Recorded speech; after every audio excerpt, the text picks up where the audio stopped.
We have a lot of fine ladies here in the studio. We got two right now, man. We've got two authors. I'm really excited about this. Liz Patterson. Hello. It's been a while since you've been on the station, right? Oh, it's been a couple years. It's been that long. Halloween. No. Yeah. Was it that long ago? Mm-hmm. Oh my gosh. Yeah, too long. Now, for those who are not familiar with Liz Patterson, she's the author. It's a great book, Bonner's Ferry. God, you've got a whole. How many of these? You've got 5 out. Yes. And you're working on 6 right now. Uh-huh. Chapter 9. My God, that's unbelievable. How many chapters is it going to end up being? Do you know? I have no idea. Do they just flow in your head, and then when you find a conclusion, you kind of know when to? Well, as soon as I put my pen to the paper, I start thinking. Amazing. And it comes out. I don't know if I asked you this before, but you started out, they were self-published, right? Yes, and some great news. I had just been offered a contract for Bonner's Ferry from Vigilante Publishing Group out of Arizona. Congratulations, I'm so man. excited. Are we hearing it here for the first time, huh? Oh, my gosh, it's going to be great. Yes. So they're going to take, obviously, the current book you're working on, but do they get ownership of the last 5, and do you have to rework those, or will they just take it as is? No, they're gonna revamp the whole thing. They are going to revamp it. Cover, going to go through all the text, make sure everything looks great. They want it to be as best as possible. And they are going to be launching a huge marketing campaign, so I'm really excited about it. I was just going to say, you must be stoked. I am. I mean, local gal here in Lake Tahoe. Little did we know. Are you surprised at how many? I've said this numerous times all the years I've been up here. How much talent there is? Be it obviously painters, photographers, definitely in the world of fiction and non. Absolutely. Unbelievable. That's so cool. And you introduced me. This is what I love about it's kind of like comedy. You guys are in a small circle of authors, and it must be even a smaller circle of when you get to find someone who's almost like a sister. Mm-hmm. And you turned me on. You gave me this book. It was called Firegal: Rising from the Ashes, and I was intrigued because she was a former firefighter for Clark County in Southern Nevada, and she too is an author. And we've got her right here, Gina Gelbach Hall. Very good. Yes. Hello. Wow, now. First, I got to ask you: Were you one of the first female firefighters in that county, or? Well, kind of, sort of. In Clark County, we had one woman on when I came on, and then 4 of us came on together. So even though I wasn't technically the first, I did come on and was one of the first on like A platoon, so the battalion. How difficult was that? And what was the impetus for becoming a firefighter? Was it just something you've always wanted to do, or just? No. Well, I have, my parents have a picture of me at 3 in a pedal car that said fire chief on it. So we kind of laugh about it. It's like something got implanted real early. But no, I was working well, it's a little longer story, but the truth of it is I got into non-emergency transporting. I turned around the company and made a profit for it, which made them mad. So they sent me to emergency medical technician training, and then I transferred over to the ambulances and kind of got the bug and just never looked back. That is amazing. I got to assume the fellow firefighters treated you with equality, or were there some guys like, this is a man's profession? Oh, this was Oh, really? Yeah. No, it had its challenges being one of the first. Oh, I bet. No. What was the impetus for the book after you? I don't know. Were you writing this while you were still under the employment as a firefighter? No, or completely when you left the? When I left. Left the field of fire. Oh, okay. It took about 8 months to write, and the part of the story is I talk about I had to actually file a lawsuit for sexual discrimination, and it took 12 years going through the whole system all the way up to federal court. And I promoted twice during the thing, so I had some success while in the process. So the book is a little bit about my tools that I use to be successful while going through such a stressful situation.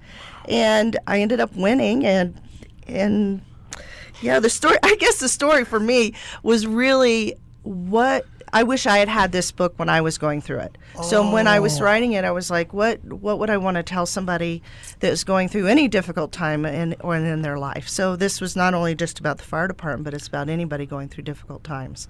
Isn't that always the case? It's so real. I mean, where you have to experience that to set to set the stage for somebody else, so they don't have to go through so many hurdles. Yeah, firsthand experience. And no, they're not alone. See, wow, You know, I felt man. so alone in a lot of this. And so part of my healing was learning that I'm not all that unique. Problems aren't all that unique. We're not creating new problems. We all have the same problems. Right. We just come in different packages. And so it was part of my self-growth and my healing that I share in the book, the techniques I used, and actually turned them around to become very empowered in it and have what most would consider, and I consider, a very successful career. Oh my! Are you going to be turning out more? Obviously, you got the bug for writing. In fact, I just did my outline for my second book yesterday. It's going to be Firegal Lessons from the Fire Line, where I'm going to dive more into what. That's a whole nother program. Oh, right. But it's going to be more about what I did, the tools and techniques I used to become empowered, and you can empower yourself. That's amazing. Now, with any profession, I found out, I'm sure with both of you as well too, that there's always someone who really kind of like takes you under their wing as a mentor or whatnot, and actually does kind of guide you in a really good, positive spiritual direction if need to be. You know, I thoroughly agree. I think in any business you need to have mentoring and to be successful, and I really think that kind of paves the way for a lot of the struggles and to eliminate a lot of the struggles, to have somebody that's already gone before you to kind of coach you.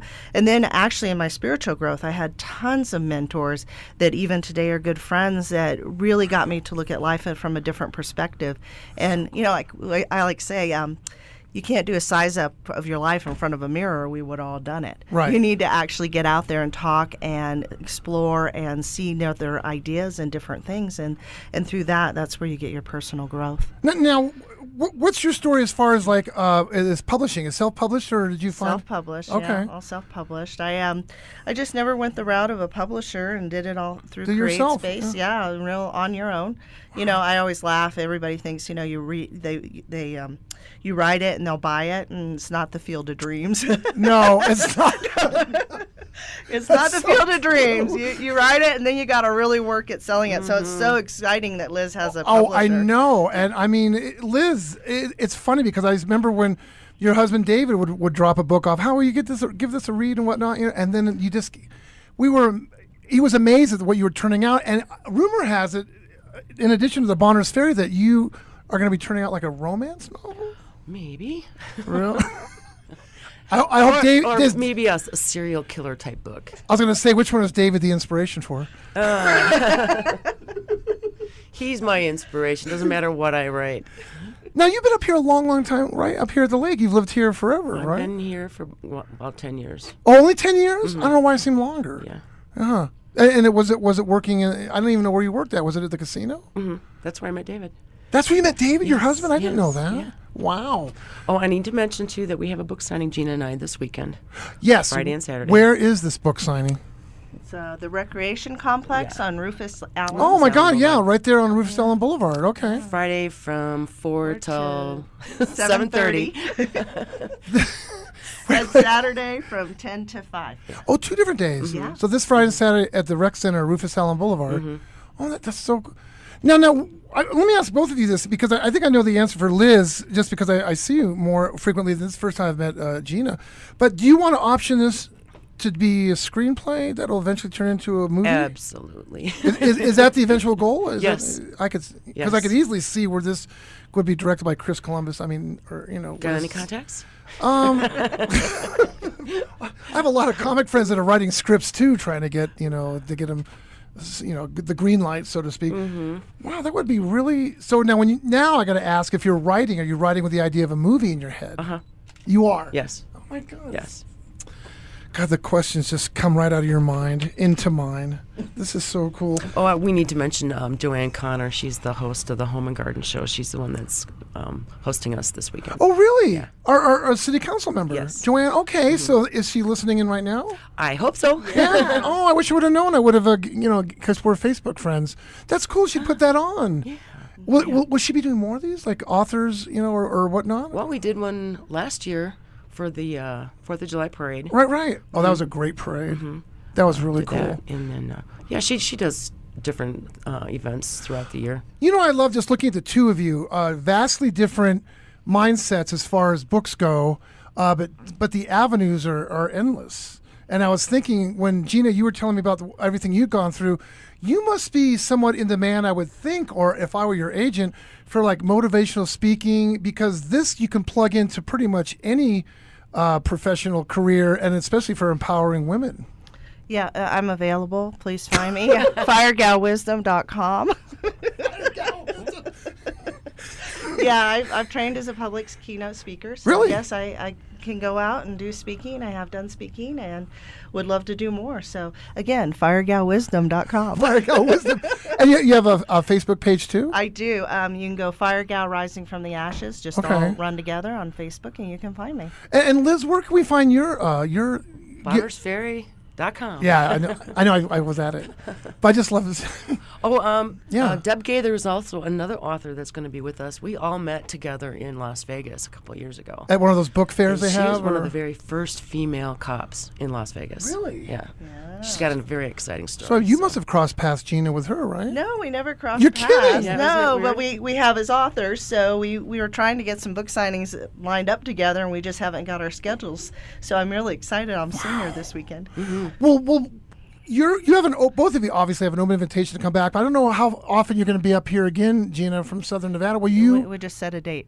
Will you got come it. back up? Yeah, Because I'll come back I'd up. love to keep this. Yeah. I think it's really, good all the way around. It's some really good energy too with you two, ladies. It's been a blast. And it was fun. It's fun having you, and continued success to both of you. Thank you, Howie. My God, it's so fun to see people's careers take off, and I'm still here at KRLT 939.